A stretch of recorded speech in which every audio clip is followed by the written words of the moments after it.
Good morning students. Now in history we will do chapter 2, okay, and topic is from trade to territory, page number 9. This one, okay, page number 9. We are doing SST history chapter 2 and topic is from trade to territory. Okay, in this chapter we will discuss about the arrival of Europeans, okay, our Indian histories, okay. So from trade to territory. Trade means business, to territory means to expand the areas. So it's a very interesting chapters. So arrival of Europeans, under this head we will discuss about the European power who tried to capture Indian subcontinent earlier, okay. So among the Europeans, the first one was Portuguese. Portuguese were the first people who arrived India. It was not Britishers who first tried to capture India. So it was Portuguese, okay. So Portuguese, then after that it came Dutch, then French, then only last it was Britishers. So we will, in this chapter we will learn about our Indian history, okay. The first phase of Indian struggle for freedom. Okay, so firstly Portuguese captured some southern part of India like Goa, okay, few parts of Daman, okay, few parts of Daman, Cochin.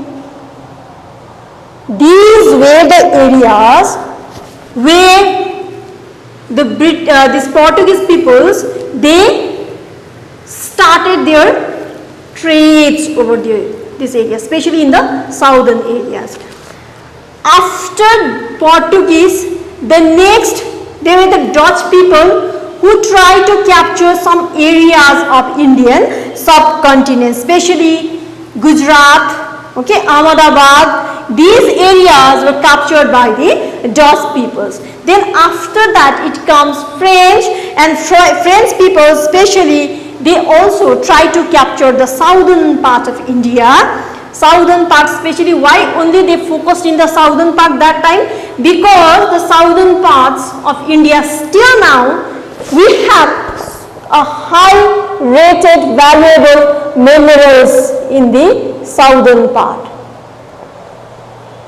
Okay, and another reasons was that northern part of Indian subcontinent, which was an agricultural country, that was under control by the Nawabs, okay, Nawab was ruler, a very strong ruler, okay. So after the death of Aurangzeb, we have studied in earlier chapters, after the war, when Aurangzeb died in 1707, remember this is most important point, okay. After the death of Aurangzeb in 1707, Indian subcontinent or India was getting fragmented, divided into small territories, okay. All the peoples from outsiders, even our Indian rulers, they try to capture or they try to own the small areas by themselves. So taking the advantages of the weak rulers, the Europeans, they got the advantages to capture India. And still in the northern portions of India, a very strong Nawab rules was there. So that's why the European first tried to capture the southern part of India, because yes, definitely southern part was also under control of the same Nawab, but the main central head of administrations was located in the northern part, means ruler or the Nawabs, they were especially in the northern part only, okay. So it was easy for the Europeans, the any outsiders, to capture the southern part. So now, after these three Europeans, Portuguese, Dutch and French, the Britishers who built a very strong administrations in India later. They came to India just for the trade only, okay, trade, T-R-A-D, trade. Trade means business. वो लोग बस business करने के लिए आए थे, क्योंकि India, northern part of India was a very rich agricultural country and southern part was covered with minerals, high valuable minerals. So India was a very prosperous land during early 18s. Okay, so this is the reasons why the Europeans or the outsiders, they try to capture India. So Britishers from Britain, a group of company, merchant company, businessman's company named East India Company. Okay, this is very important because our Indian history starts from here only. Okay, so East India Company, they arrived in India in 1600 with a chartered order. Charter means order from Queen Elizabeth I. Okay, Queen Elizabeth I, she was the Queen of Britain that time. Yes, so उनके permission लेके, permission that is charter means order, permission लेके British का एक group, merchant group, businessman's group, east India company India में आया. Okay, क्यों आया? Just एक ट्रेड के लिए आया, बिजनेस के लिए, इंपोर्ट एक्सपोर्ट बिजनेस के लिए, ट्रेड रिलेशन बनाने, बहुत अच्छा सा ट्रेड रिलेशन बनाने के लिए वो लोग इंडिया पे आ गए. ऑर्डर कहाँ से लिया था? क्वीन एलिजाबेथ फर्स्ट खुद से ऑर्डर मांग के, परमिशन मिला लेके वो लोग इंडिया में आए. So India was ruled during that time by Jahangir. Yes, Jahangir. Okay, so Jahangir gave permission to start a trade relations with India. Jahangir ने भी दे दिया, परमिशन दे दिया. हाँ, क्योंकि अगर हम लोगों का बिजनेस, हम लोगों का ट्रेड रिलेशन इतना बड़ा नेशन से हो रहा है, तो definitely we will get some benefit from them. So that's why Jahangir permitted East India Company to start a trade relation with India. Understood till here? Now according to that order, according to that agreement between the charters from Queen Elizabeth, East India Company and Jahangir, the first factory they set up in Bengal in 1651 on the bank of river Hooghly. ठीक है, first start किया था उन लोगों ने. Permission मिल गया, दोनों देशों से मिल गया, ब्रिटेन से भी मिल गया from queen Elizabeth herself, and India के जो रूलर्स थे, हेड थे जहांगीर, उससे भी मिल गया परमिशन कि ट्रेड रिलेशन स्टार्ट कर सकते, बिजनेस स्टार्ट कर सकते. So small factory east India Company ने स्टार्ट किया बंगाल में इन 1651 on the bank of Hooghly. Understood till here?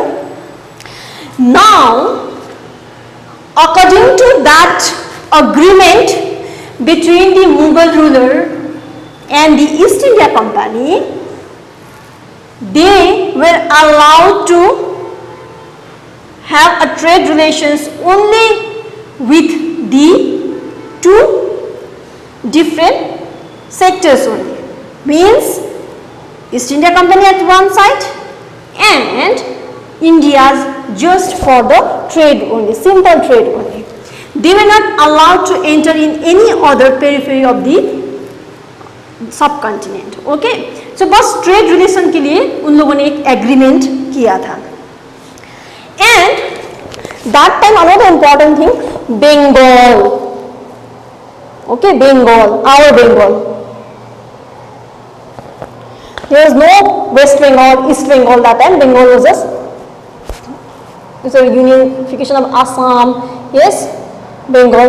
So एक Bengal जो it was a very prosperous agricultural land. Okay, and it was headed by Nawab. इसका head कौन था? बंगाल का नवाब. Was a very strong personality क्योंकि बंगाल एक बहुत strong part of Indian subcontinent.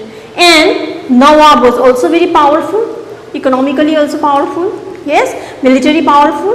And the name of the Nawab of Bengal was Sirajuddaula. Remember. So nawab of Bengal कौन था?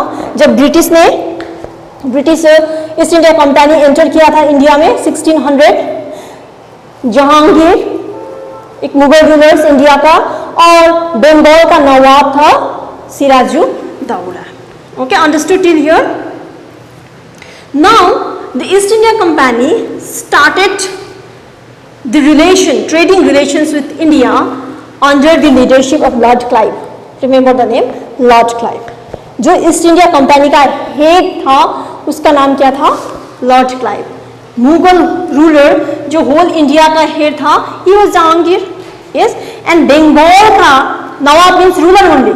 Okay, the name given in the different parts of the areas, Peshwas like Marathas. Yes, so Nawab, we call the rulers in Bengal as Nawab. So Nawab कौन था बंगाल का? Siraj-ud-Daulah. Understood? Don't be confused among these three names. Sirajuddaula Bengal का nawab, Lord Clive East India company का head. East India company एक merchant agency, business agency था Britishers का. Okay, and Jahangir whole Indian subcontinent का Mughal rulers. Okay, but after the agreements, after setting up the small factory in Bengal, gradually the East India Company started to interfere in other arena of Indian subcontinent also. Okay, so Nawab, this Nawab of Bengal, because Jahangir Mughal was just a puppet in the hand of the East India Company only that times, but Nawab, who was the ruler of Bengal, he did not like the interference of the Britishers, this East India Company, this Lord Clive over India. Okay, he did not like the interference. Okay, Jahangir did not say anything. He was just a puppet. Yes, he signed because he was the person who signed an agreement with East India Company.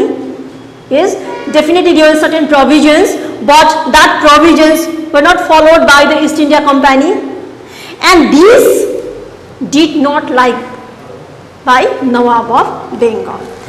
And apart from that also, there were certain reasons which led to a great battle later between Nawab of Bengal and East India Company.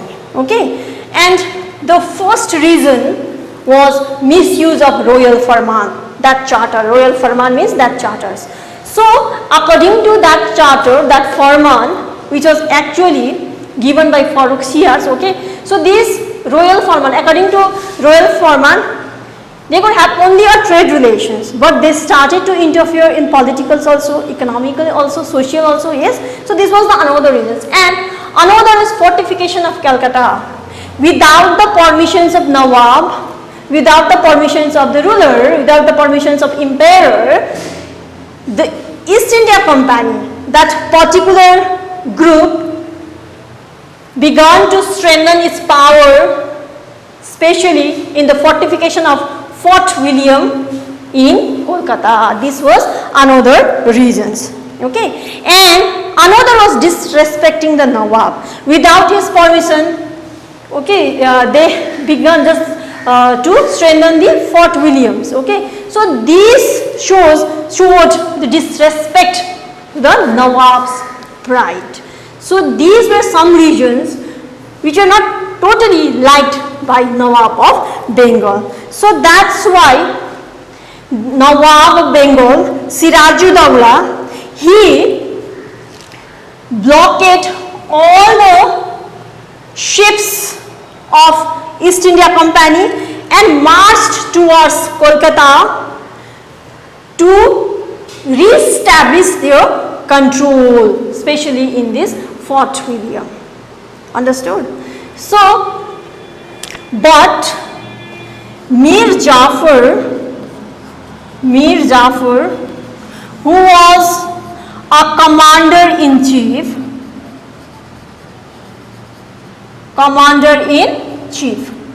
of Sirajuddaula. Okay. So Mir Jafar, जो नवाब का commander in chief means military head, जो military head था नवाब का, जिसके भरोसे, जिस military commander के भरोसे नवाब सिराजुद्दौला ने ब्रिटिशर्स के ऊपर हमले के लिए ही प्रोसीडेड टुवर्ड्स कोलकाता, इसने धोखा दे दिया. Okay, he created or he entered into a conspiracy with the East India Company. ये मीर जाफर जाके पहले से किससे मिल गया? ईस्ट इंडिया कंपनी से मिल गया. Understood? Military head, it is a pride of any country, right? And it is a very important element of the state. Yes, characters of the state.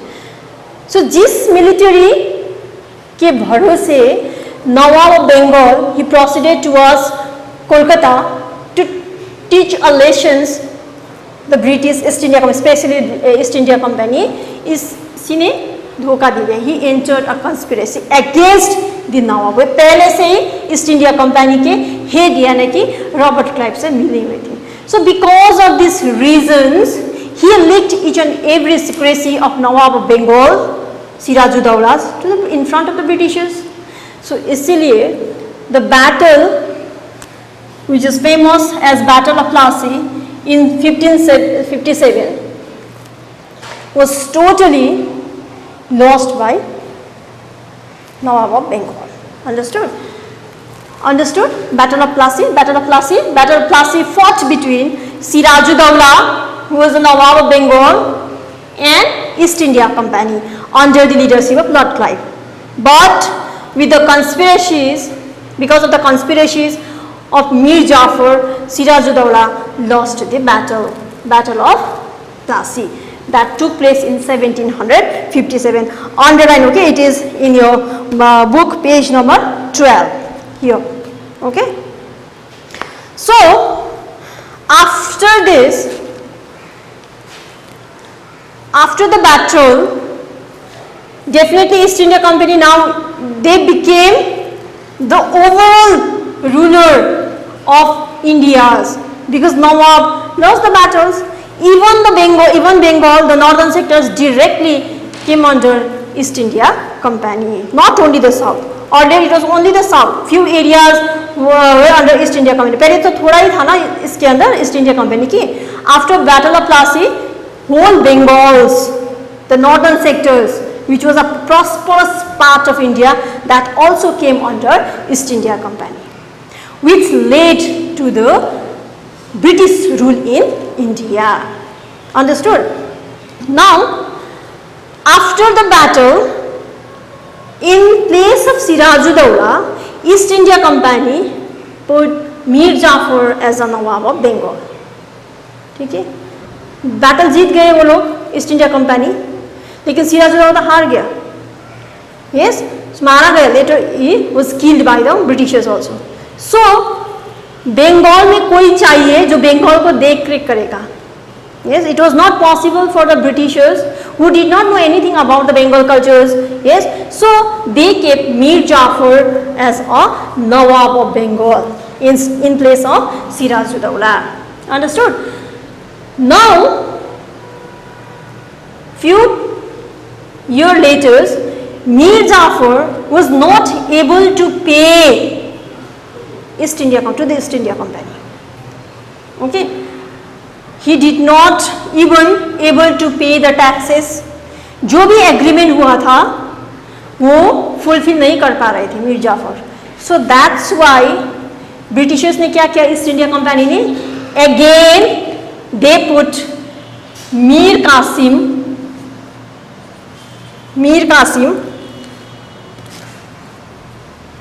who was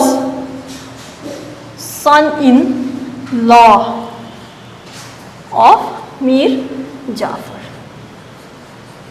in place of Mir Jafar. Understood? Don't be confused. पहले सिराजुद्दौला था nawab of Bengal. Yes, Sirajuddaula battle हार गया, battle of Plassey totally. Yes, so उसके बाद Mir Qasim, who was a commander-in-chief of Sirajuddaula, they put Mir Jafar in place of Sirajuddaula. But when he did not able to pay, then again the Britishers, they conspired against Mir Jafar, who helped in the conspiracy case of Sirajuddaula. So they again conspired Mir Jafar and put Mir Qasim, who was son-in-law of these persons only, in the throne of Bengal. Understood?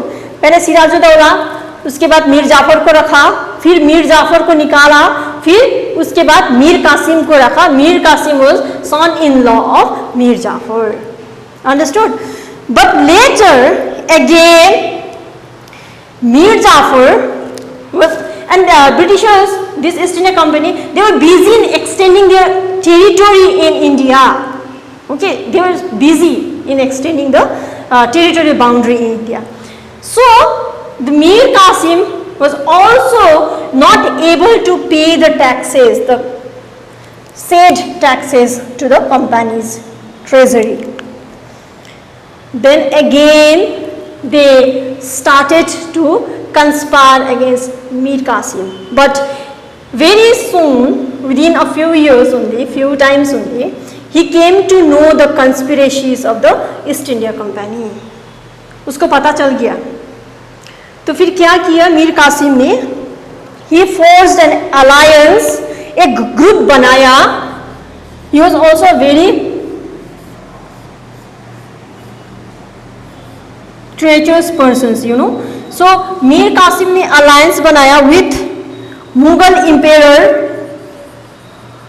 Emperor Shah Alam II and the Nawab of Awadh. Nawab of Shujauddaulah.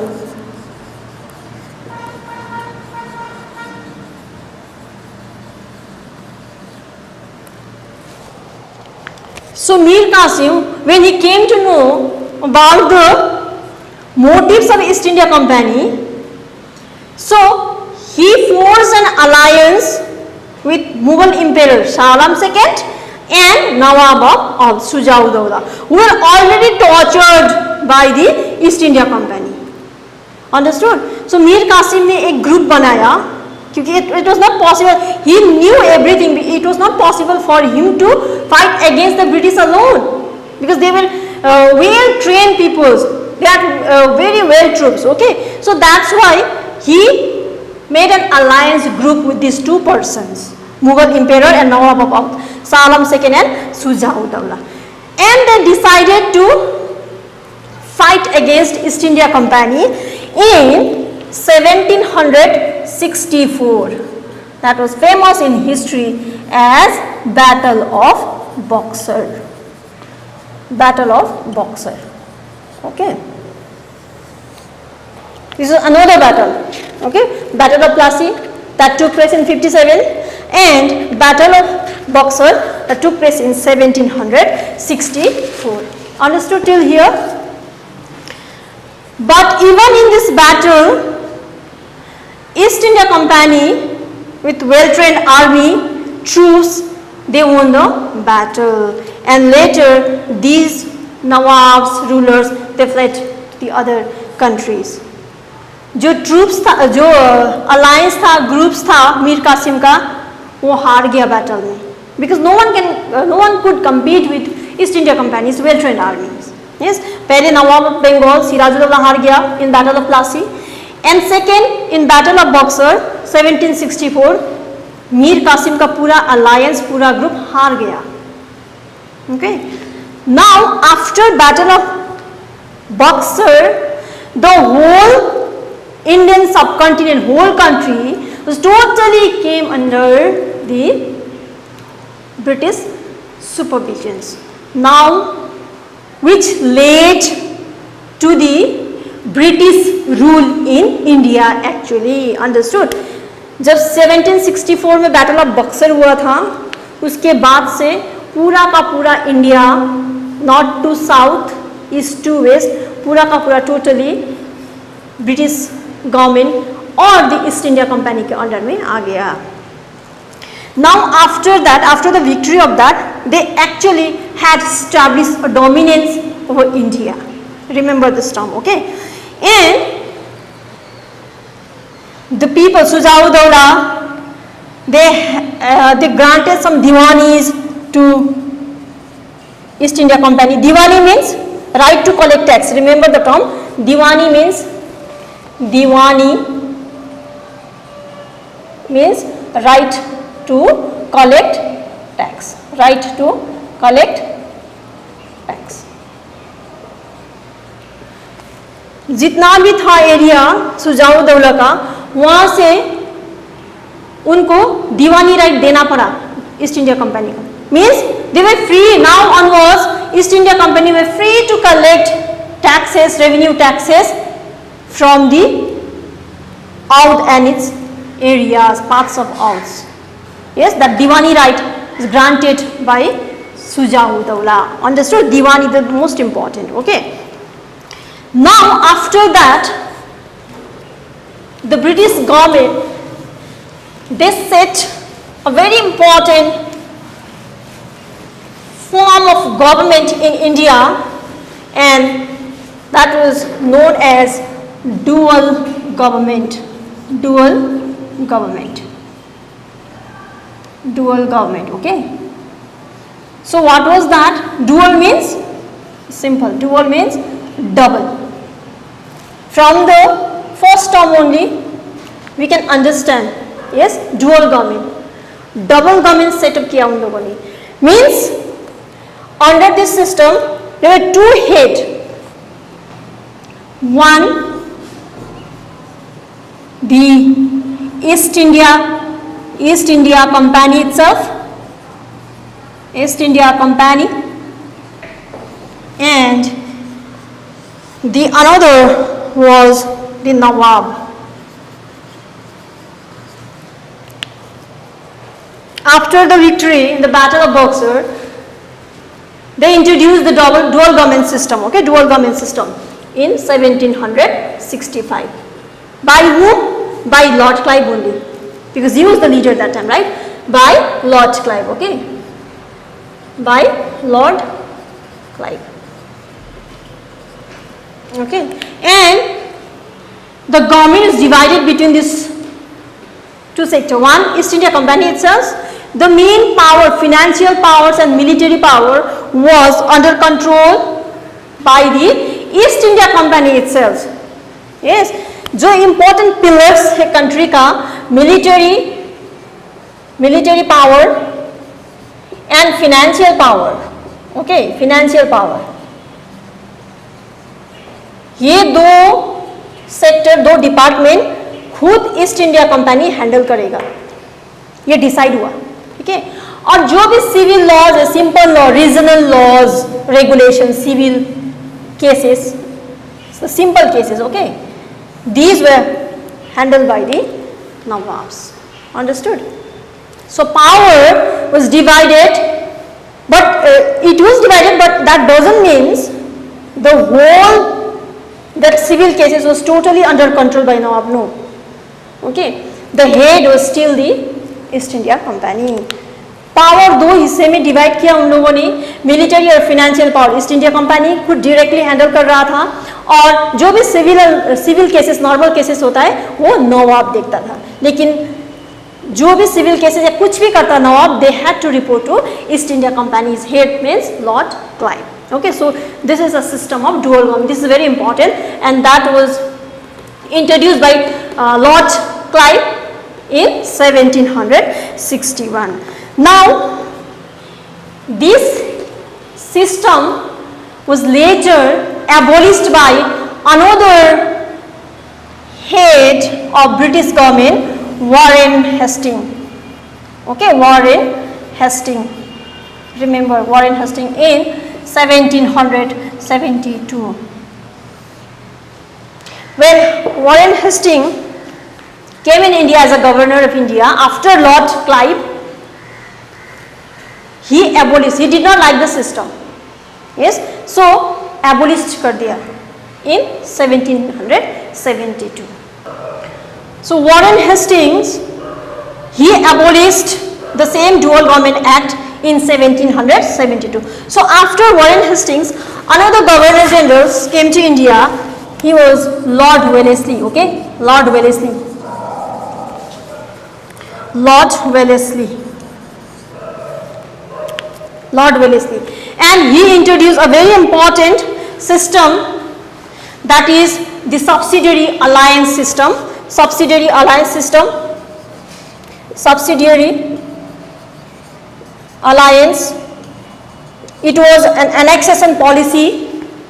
Annexation policy means to capture the parts of India. Okay, so after Warren Hastings, he became the Governor General of India, and he introduced subsidiary alliance system. That was an annexation policy to capture the, or to yes, definitely to capture the different parts of India. He introduced this policy, that is subsidiary alliance. And because of this subsidiary alliance, most of the states were captured by the this East India Company.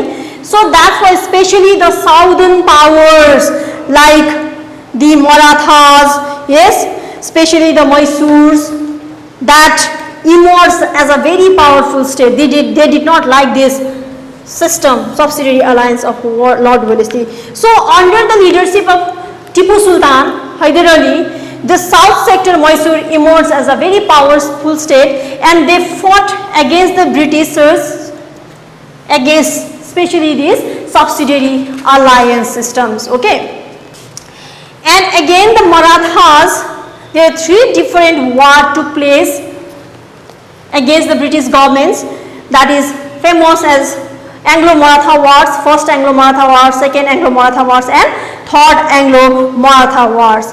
And finally in the third Anglo-Maratha Wars, the Marathas were totally defeated in the hand of East India Company, because they were powerful, they were well trained. Okay, so after the loss in the battle of this Anglo-Maratha Wars, the Marathas, they signed an agreement with the company, and according to that subsidiary alliance, the parts of India like Sindh, Punjab, Awadh was totally under control of East India Company. Understood?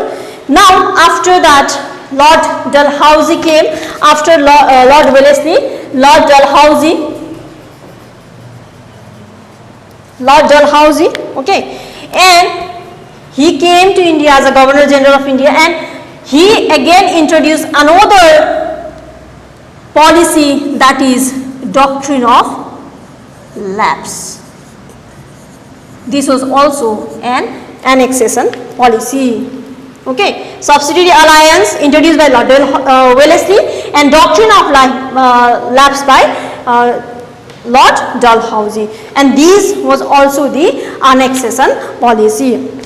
So doctrine of lapse was another important, very important policy implemented by East India Company under the leadership of Dalhousie, and this is also an annexation policy, as I told you, and under this policy he or they captured Awadh, especially Awadh was also a very important part of India. Okay, Suja-ud-Daulas. Then after capturing Punjab, Sindh and Awadh, East India Company became a real supervisors of all the parts of India.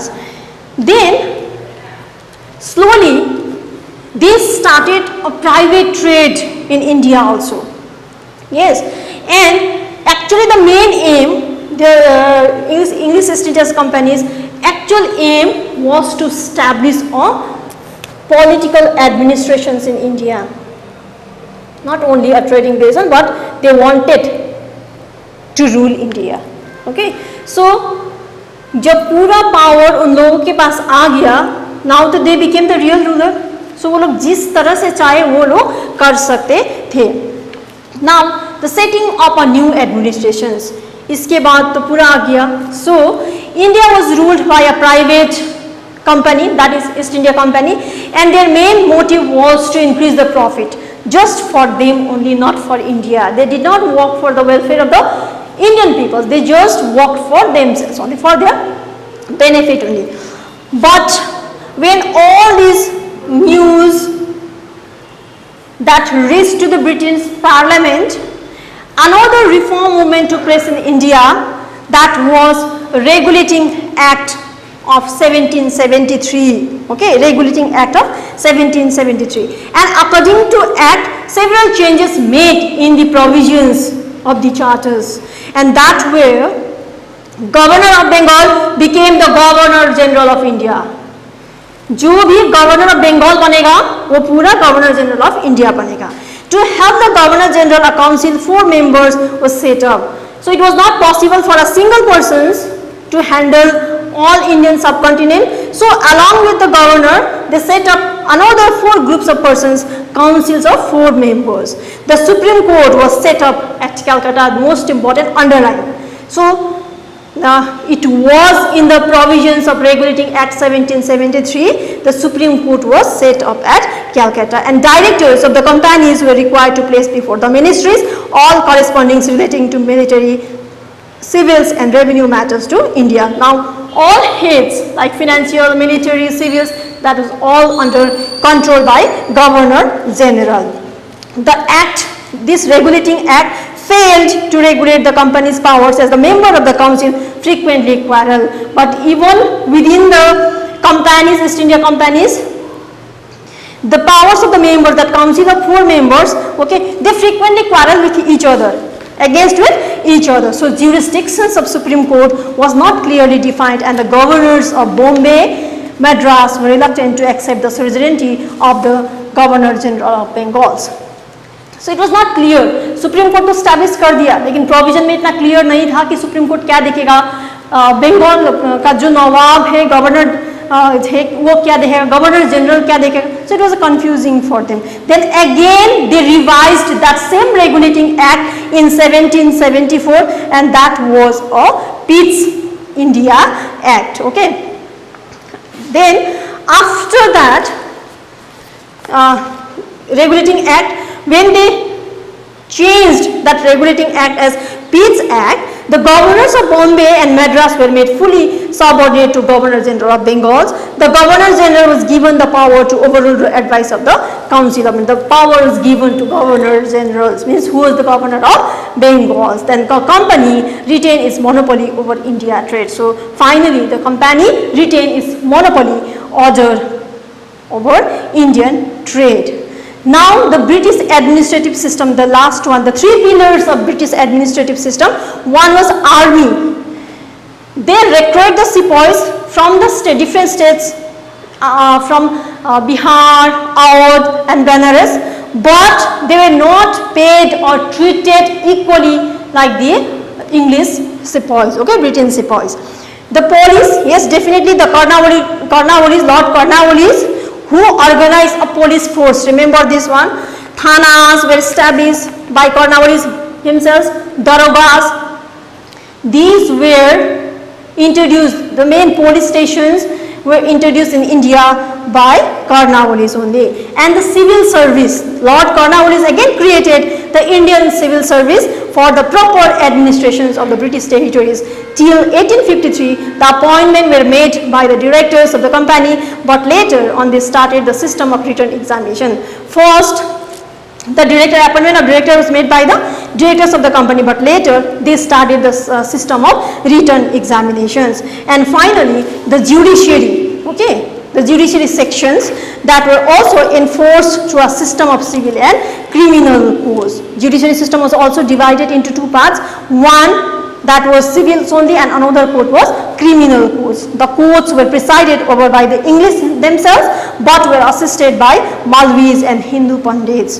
The head of the court was also the Britishers only, but they were guided and headed by or assisted by Pandits and Malvis. Okay, and in 1775, 11 Pandits compiled a digest of Hindu laws. So they passed some laws in favor of India. in 1770. So this was the first phase of the Indian struggle. Okay, the first phase of the arrivals of Europeans, the first phase of the East India Company's arrival of East India Companies in India. So learn at once these very important chapters, Indian history, Indian important histories. So learn it properly and try to understand. While learning, underline the important point also. Thank you. Now we will start the exercises of same chapters. So first choose the correct option. Okay. Number 1, your answer will be 1. Number 2, number 4, number 3, number 1, number 4, number 3, number 5, number 4, number 6, number 3, number 7, number 2, number 8, 3, number 9, 2, number 10, 3, 11, 4, 12, 3, 13, 4, 14, 1, 15, 2, 16, 3, 17, 2, 18, 3, 19, 1, 24. Okay. Now fill in the blanks. First one, 1664, 2 Martin. Number 3, Kalikata. 4 Mir Jafar. 5 Mir Qasim. 6 Odisha. 7 Lord Wellesley. 8 Bajirao II. And number 9, Doctrine of Lapse.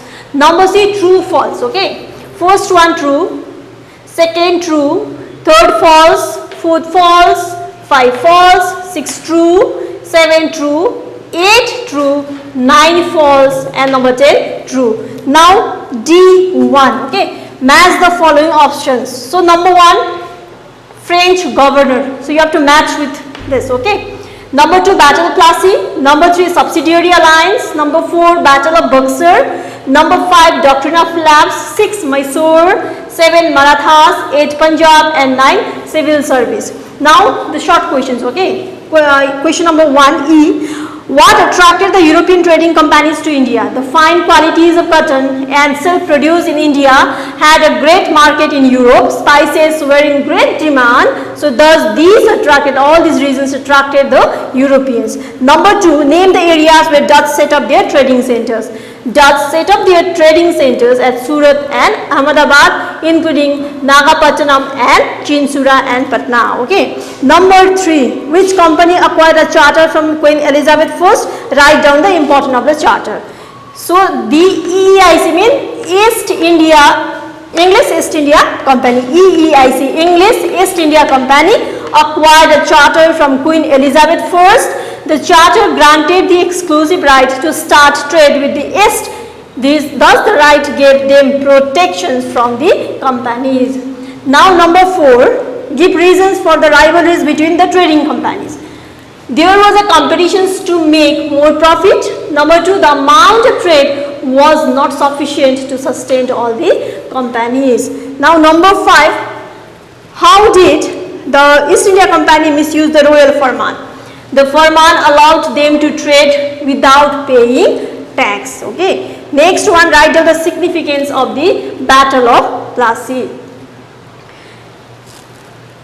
It was a decisive victory of the English East India Company. The battle led to the conquest of Bengal. The Nawab became the puppet only.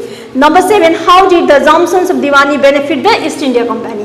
The Diwani allowed company to exploit the vast revenue resources of Bengal. Number 8, what was the concept of dual government? Under this concept, under the dual governments, the general administration's law and order was under Nawab and military revenue power was under company. Number 9, give reasons for the conflict between the British and the ruler of Mysore. The increasing influence of Hyder Ali and Tipu Sultan posed a challenge to the Britishers. Number 10, why did the British want to annex Sindh? So they wanted to annex Sindh because Sindh lays on the route from British India to Afghanistan through the Bolan Pass. Okay. And number 11, why did the British government pass the Regulating Act of 1773? So they passed the Regulating Act of 1773 to regulate the company's activity. And number 12, the important features of the British Army. The British army was well trained, well disciplined. Okay, so you can write the answers from the book also. Next, long questions. Number F1. Give reasons for the Battle of Plassey. Number 1 reason, the misuse of trade privileges given to the British led the battle. Number B, fortifications of Calcutta or Fort William by the British without Nawab's permissions. Number C, the company started writing arrogant letters to the Nawab. These were the results of battle of, the causes of the Battle of Plassey. Okay. Number 2. Why was Sirajuddaula defeated in the battle? So Sirajuddaula was defeated because he was betrayed by Mir Jafar, who was commander-in-chief. So Mir Jafar along with the British conspired against him. Okay, instead of helping Nawab, Mir Jafar helped the British. So the Nawab's army was also weak and untrained, so thus he lost the battle. Number 3, what led to the Battle of Buxos? The battle was the outcome of misuse of Farman. It was the result of the trade expandist aspirations of the English. So Mir Qasim did not come up with the expectations. He gave parallel tradings to the Indian merchants also. So they started to violate the Farman. All this led to the Battle of Buxos. Number 4, who introduced the policy of subsidiary alliance? Write down its features. So who introduced the subsidiary alliance? Subsidiary alliance was introduced by Lord Wellesley, and the features, Indian states accepting the alliance had to recognize the company power as paramount, and a British resident would be stationed in the court of Indian state. Question number 5. The subsidiary alliance was advantageous to the British but disadvantageous for the Indian Nawabs. Explain. This subsidiary alliance was advantageous but for the British only. It was not in favor of Nawabs. The Nawabs lost their independence. People, including the rulers, had to pay heavy taxes. On the other hand, the policy was advantageous for the British only. They got the right to interfere in their domestic as well as the external affairs also. The company was able to acquire large territory in India. Number 6. Explain the doctrine of lapse. So doctrine of lapse, it was an annexation policy introduced by Lord Dalhousie. According to this policy, if a ruler died without having a heir, natural heir, his state would be annexed by the Britishers. Dependent state could not pass on the adopted son. Lord Dalhousie applied the policy to annex Awadh, Satara, Nagpur, Jhansi, etc. Write down the features of the Regulating Act 1773. The features, okay. Number 1, Governor of Bengal became the Governor General of India. To help the Governor General, a council of 4 members was set up and the Supreme Court was set up at Calcutta. 8. Why was Pitt's Act passed? Pitt's Act was passed to overcome the shortcomings of Regulating Act. It differentiated the commercial and political affairs of the company. It established a system of dual government in India. The Governor General was to be under indirect control of British government.